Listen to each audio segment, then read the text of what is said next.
Welcome to episode 232 of Angela Watson's Truth for Teachers.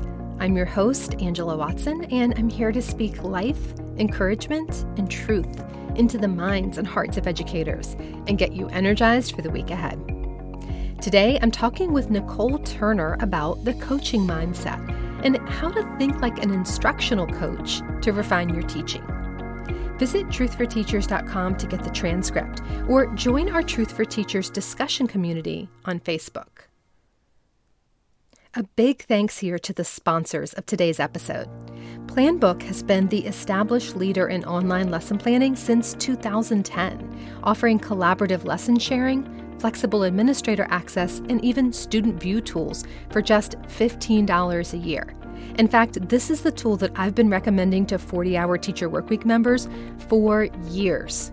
Using PlanBook, you can build customized school years, classes, and lessons 100% online, directly inputting class materials and up-to-date standards from all over the world. It's the simplest tool I know for lesson planning, and you can enter code TRUTH at sign-up to get your first year for only $5. Also check out Scholastic Scope. They are the easy way to keep your middle school ELA lessons fresh and engaging. All year long, your class receives news stories and resources in the format of your choice, print, digital, or both. Your students will love reading Scope's thrilling stories and discovering new genres. They'll get to watch amazing videos and write about everything they've learned. And you'll love that every Scope story and activity builds core ELA skills, from summarizing to synthesizing. Visit scholastic.com/scope to learn more and use code 2021 to save 20%. Did you know it's possible to get a master's degree for under $8,000? If you're looking for an affordable way to get these graduate credits, check out Midwest Teachers Institute. Their classes are developed by teachers, so they're practical and relevant. They offer both degree options and individual graduate courses if you're just looking for salary advancement or state recertification courses. You can get an extra $25 off your first order by visiting midwestteachersinstitute.org/truth. That's midwestteachersinstitute.org/truth. On today's episode, you're going to be listening in on a conversation that I had with Nicole Turner. Nicole is an instructional coach with her district in Indianapolis, Indiana, and she also works as an educational consultant, author, and the owner and creative director at Simply Coaching and Teaching, LLC. Nicole's also the creator of the Simply Coaching Summit, which is the first and only virtual summit exclusively for instructional coaches and teacher leaders. And she's the co-creator of the new 40-hour instructional coaching program that we just released together this summer. So if you are working as a coach or you want to be, go to 40htw.com and you can learn more about how 40-hour can help you streamline your tasks so you're not working endlessly on nights and weekends. I wanted Nicole to be my guest on the show because she's held such a wide variety of roles and has a unique perspective. She's able to see things as someone with 15 years of K-12 classroom experience, as well as being an assistant principal, dean of students, school improvement and turnaround specialist for the Indiana Department of Education, and of course, lots of coaching work, from differentiated accountability coaching to district and building level instructional coaching. So we're talking about the mindsets needed here to set your own goals and choose areas that you care about improving in your teaching, rather than simply working on whatever you are told that you need to improve on. Nicole is going to share how you can identify your own professional goals related to topics that matter to you, and then use self-coaching, peer coaching with a trusted colleague, or an instructional coach to help you meet those goals. If there's something that you've always wanted to try in your classroom, or something that's not working well and you want more support, this episode will offer some strategies to help you be more coachable and get the input you need. Let's jump in. I want to do a deep dive into the coaching mindset with you, Nicole, because I think that mindset is really the make or break piece when it comes to any kind of development, your self-development, your professional development, and so on. And I can tell you from my own experience over the last 12 years as an instructional coach that some folks are far more coachable than others. And honestly, I get better outcomes with someone who's not super skilled in their instruction, but is highly coachable than with an experienced teacher who is resistant to coaching. What does being coachable mean to you?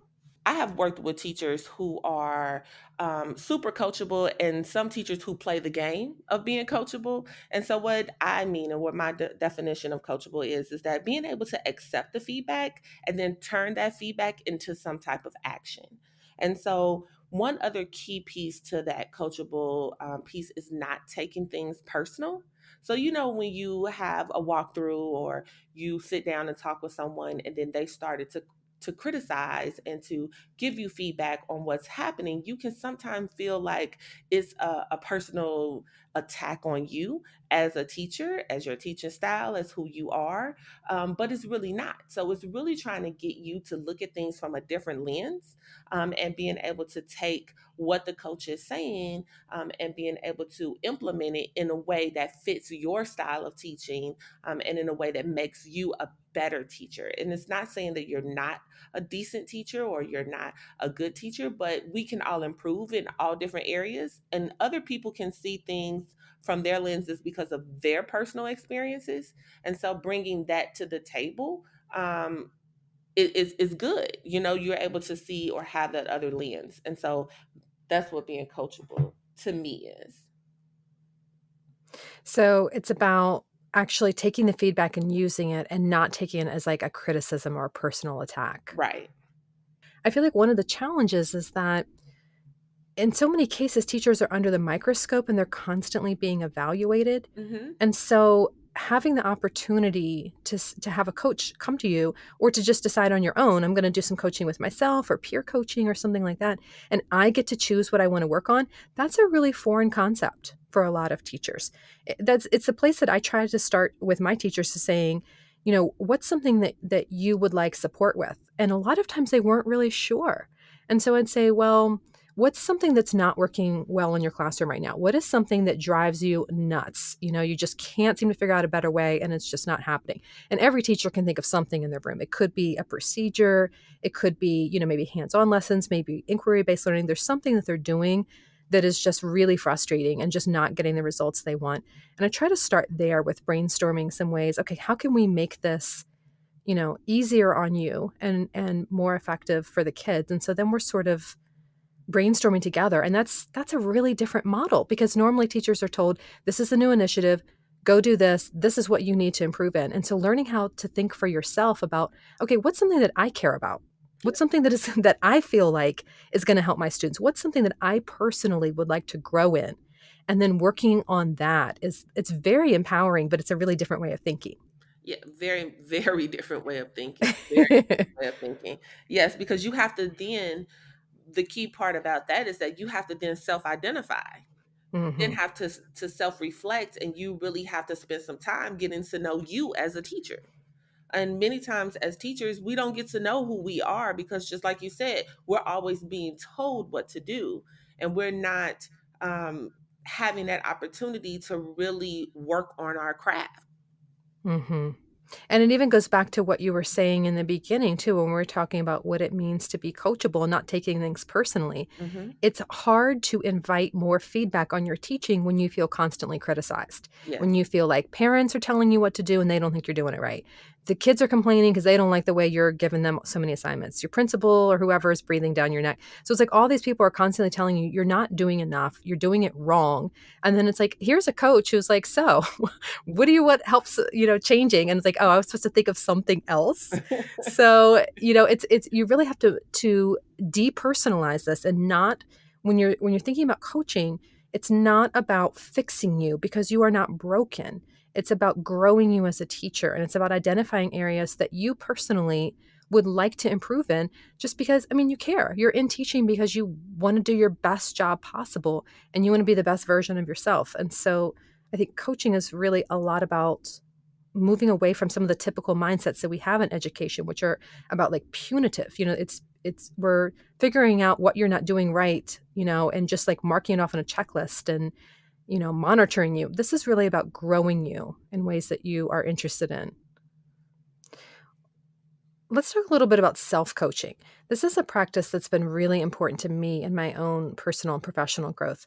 I've learned key questions that I can ask myself when things aren't working or when I'm feeling discouraged, and that helps me think outside the box and come up with better solutions. So instead of having to go to someone else to help me figure out the answers, I'm able to coach myself through the situation and do some self-reflection on my own. Is there a self-coaching process that you recommend to teachers?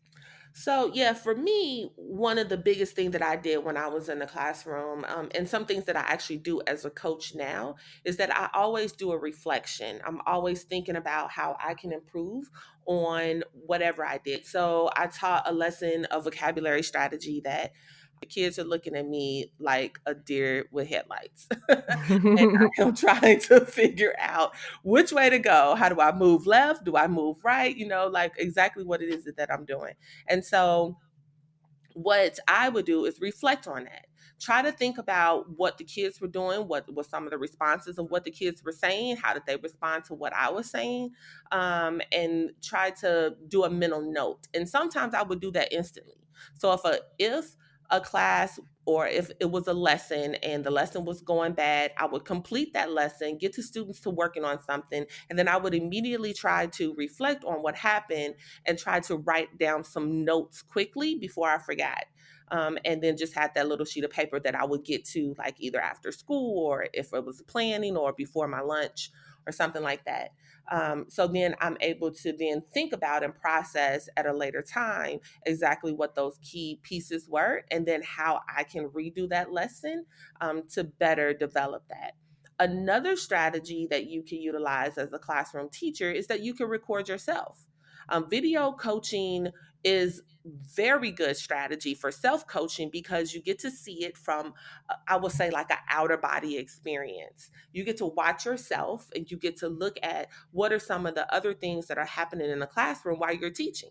So you may be in the front or you may be in the back, you may be moving around and being mobile in the classroom, and utilizing that video will allow you to see what's happening when you're moving around in different areas where you can't see, little Johnny threw something or this kid did that or something else was happening that you didn't get to see. And so that self-coaching part is really good with using video. The third recommendation as far as self-coaching would be to join your teammate. Partner up with someone that you trust and you want to get feedback from, and you really respect their answers or their feedback or their the way that they teach a particular lesson. And you want them to come in and sit in your class and give you feedback on that. That's again from another lens and a different perspective. So kind of having that way would be able to for you to self coach yourself and to think about ways and how to be innovative in coming up with a different way to coach. I mean, a different way to teach a lesson. I like the idea of videoing yourself because that's something like I don't know very many teachers who do that. And I think a lot of us sort of cringe when we see ourselves on camera or, Mhm. that we have all kinds of hangups. This is right back to the mindset piece, right? All these hangups about like, we don't want to watch that and we're kind of afraid of what we might see. But Right. that's such a useful tool. And it's so easy now because everyone has the ability to record video on your phone. Yep. So, what would you recommend teachers do? So should they maybe be looking for specific behavior? Should there be like a specific objective that they have when they film the lesson and then a way to go back and watch that and reflect on what they saw to make sure that they're getting useful feedback for themselves? Yeah, so if you are looking to improve classroom management, then you would just set up your iPad or your phone, maybe put it on some type of tripod or some, have like 1,000 of different gadgets these days. So you could just put it up and then you would complete. And what I did and what I do for my teachers, I have a video self reflection form that I have teachers to complete. And so that video self reflection form asks specific questions about what their focus is. So the teacher will say, I'm working on classroom management and this is what I want to implement. So I'm going to videotape myself doing that multiple times. And then I'm going to watch myself and complete the answers. Is that a form that you could make available to people who are listening to this? Yes. So it is a form that's in my Teacher Pay Teacher store. Um, Okay. and I can make sure that I get you the link to it. Okay, great. Yeah, I'll put that in the show notes so that Mhm. people can check that out. I want to talk about what you were saying about the more informal instructional coaching system where teachers are sort of setting it up amongst themselves and watching each other teach. So maybe if you don't have a coach in your school, there's a way that you could pair up with another teacher and sort of reflect together to improve your teaching. Yes. So I've had teachers, even in my school with an instructional coach, I've had teachers to do peer coaching, and that's what this is pretty much called. So if you don't have an instructional coach in your building, you and a couple of your teammates, or even from different teams. So say, for instance, third grade will observe fourth grade will observe third grade, right? And so you pair up with the teacher and you have a conversation. This is what I want to work on. This is what I want to improve, and then you set a goal specifically on what it is that you want to improve. When the teacher, your team teacher, or your observation teacher comes in to observe the class, you have some type of document or some type of form or something. Normally, it's real simple. Like this, you don't have to purchase out there in the world. You could just make a simple T chart, right? So at the top, you would write the goal, Ms. Johnson, and Ms. Johnson is looking to improve um, a vocabulary strategy, or the way that she teaches the vocabulary strategy. And then on the left side, you're going to put what the students are doing. And on the right side, you're going to put what the teacher is doing. And so as you are observing Ms. Johnson teaching the vocabulary lesson, you are then noting what is happening, what the students are doing, and what the teacher is doing, and kind of what they're saying and what they're talking about, how they're saying it, if the tone is right, how many students are engaged. That's the kind of things that you're looking for. And then you can have that conversation and feedback on that. The key to that is to make sure when you do the team observations is that you actually write down what it is that you're seeing. And hopefully you guys would know the students. So you'll be able to say, Tim did so and so at 12:53. John did blah blah blah. You know what I'm saying? So you're able to write down specific things that are happening in the classroom to give that, the more specifics you have, the more feedback, specific evidence based, we call it in the coaching world, evidence based feedback to the teacher, so then they can improve upon that strategy. Hmm. If a teacher who's listening to this has an instructional coach that's assigned to them, what kinds of things should they be doing to get the most out of the relationships? So, in other words, what should they ask of their instructional coach and what should they be prepared to do themselves in order to really benefit from the coaching? So one thing I ask my teachers to do is to let me know what it is that they feel as though they want to work on. So any teacher, administrator, instructional coach can go into a classroom and we can find something that needs to be improved on. But that doesn't necessarily mean that's something that the teacher really wants to improve on. And so unless it's like classroom management where things are just like out of control and no education is happening, no learning is taking place. I always like for my teachers to tell me, this is where I feel like I'm weak at. This is where I want to hone in on. These are the things that I want to work on this school year. And so it really gives me a place to start. And then I can go and search and look for resources to then help and support the teacher in the classroom at that time. So if you have an instructional coach, seek out the coach. Many times, and I won't say all the time because I have to be real, Angela, I have to be real. Um, Many times, I will say 90% of the time, instructional coaches are not out there to get you. Okay, they're there to help you. They're there to make you better. And then a lot of times, they want to serve you. Like they're Mhm. looking for work. And so you need to be out there asking, begging, pleading. I had my instructional coach working like crazy when I had one, because I always ask, what are some of the resources? What are some of the things you could do? How can I get better on this? And so seeking out and giving them what it is that what it is that you have, what it is, I'm sorry. It's okay. All right. What it is that they have for you, or what resources that they have for you that you could use in your classroom. So definitely seeking out instructional coaches, inviting them into your classroom, because we want to feel invited. We don't always Hmm. want to feel like we're the enemy when we come into the class and there they go observing me again. What does she have to say? Being very friendly, being very open, and just basically seeking out your coach and asking for help. I think that's the number one thing that if you have a coach in your building to do. Yeah, I will totally co-sign that because I can tell you when I was doing school-based instructional work, I felt almost constantly underutilized. That was sort of my greatest frustration was I felt like I had so much to offer the teachers, Hmm. but they just didn't have the bandwidth to really engage with me. And I felt like some of them were afraid to ask for help. And they didn't want to be seen as not good teachers. Right. I had to work really hard from the start to, as you were saying, like establishing that I'm not out to get you.